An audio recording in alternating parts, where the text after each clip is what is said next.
In this video, I'm going to show you how to use the Wisenet Device Manager to perform an initial configuration of Hanwha cameras, including setting a password and changing IP address. First, we're going to hit search and discover the cameras on our network, and you'll see they say need password. Then you select all the devices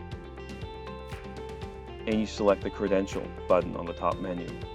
Then you enter your initial password. It has to be a complex password of 8 characters or more with numbers, letters, and special characters. It will then send that password to your cameras.